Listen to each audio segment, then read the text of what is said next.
जब दुनिया सिर्फ हेडलाइंस देख रही होती है तब कुछ बहुत बड़ा चुपचाप हो रहा होता है। बिना प्रेस कॉन्फ्रेंस के, बिना ड्रामा के, और इंडिया धीरे धीरे डॉलर के जाल से निकल रहा है और ग्लोबल पावर बैलेंस को क्वाइटली रीशेप कर रहा है। ज्यादातर लोगों को इसका एहसास तब होगा जब ये प्रोसेस ऑलरेडी कंप्लीट हो चुका होगा। तो चलिए समझते हैं कि एक्चुअली हो क्या रहा है। उससे पहले आपने अभी तक मेरे चैनल को सब्सक्राइब नहीं किया है तो चैनल को सब्सक्राइब कर लीजिए। दशकों तक दुनिया एक इल्यूजन पर चलती थी कि यूएस डॉलर अनस्टेबल है। कंट्रीज ने अपनी वेल्थ यूएस ट्रेजरीज में पार्क की, डॉलर्स में ट्रेड किया और माना कि सिस्टम ऐसा ही रहेगा। यह इल्यूजन उस दिन टूट गया जब अमेरिका ने करेंसी रिजर्व्स को वेपन बना दिया गया। जब रिजर्व्स फ्रीज हो सकते हैं, सीज हो सकते हैं या फिर कैंसिल हो सकते हैं तो फिर पैसा न्यूट्रल नहीं रहता और स्मार्ट नेशंस ये समझ गए वो परमिशन का वेट नहीं करते, वो अपनी सेफ्टी खुद डिजाइन करते हैं। डीडोलराइजेशन पॉलिसी अनाउंस करने के बजाय इंडिया ने ज्यादा स्मार्ट काम किया।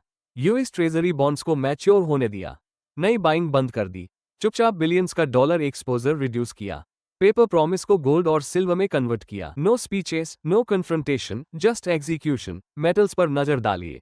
इंडिया में silver price all time high पर क्रॉस कर चुके हैं। गोल्ड रिजर्व्स 4 डिजिट टन के करीब पहुंच रहे हैं।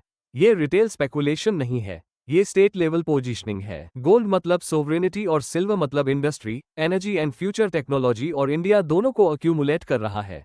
सिल्वर सिर्फ ज्वेलरी नहीं है, सिल्वर का मतलब है solar panels, electronics, EV, defence. India का massive solar expansion long term industrial silver demand को गारंटी करता है। यह कोई ट्रेड नहीं है, ये स्ट्रक्चरल शिफ्ट है। इंडिया ने अपने एक्सटर्नल ट्रेड भी रिस्ट्रिक्ट किए हैं। रशिया के साथ रूपी रूबल में फॉर्मल सिस्टम बन चुका है। जो ट्रेड पहले मुश्किल से होते थे वो अब 100 बिलियन टारगेट क्रॉस कर रहे हैं। पेमेंट्स हो रहे हैं रूपीस में, रूबल में, ओहान में, लेकिन increasingly not in dollars. Parallel systems ऐसे ही ग्रो करते हैं, ओवरनाइट नहीं पर इनविटेबली। जब रशिया के $300 बिलियन रिजर्व्स फ्रीज हुए तो हर कंट्री ने एक बात समझ ली, अगर उसके साथ हो सकता है तो हमारे साथ भी हो सकता है। ट्रस्ट एक बार टूट जाए तो कभी फुल्ली वापस नहीं आता। नया बैलेंस बना रहा है ना, balance between India, Russia and China. Her power दूसरे को बहुत ज्यादा स्ट्रोंग होने से रोक रही है।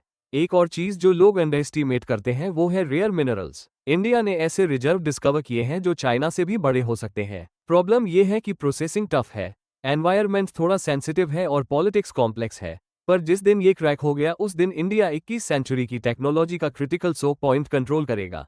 ग्लोबल ट्रेड में डॉलर का शेयर पहले 76% के आसपास था, अब वो 54% के आसपास है और साइकोलॉजिकल लेवल ऑफ 50 की तरफ बढ़ रहा है। हिस्ट्री क्लियर है, रिजर्व करेंसी ओवरनाइट नहीं गिरती, वो पहले वीक होती है, फिर फ्रेगमेंटेड होती है, फिर रिप्लेस होती है। ये डॉलर से नफरत की बात नहीं है, ये डॉलर का गुलाम ना बनने की बात है। इंडिया अमेरिका के अगेंस्ट बेट नहीं लगा रहा, इंडिया खुद पर बैट लगा रहा है फॉर आत्मनिर्भर भारत।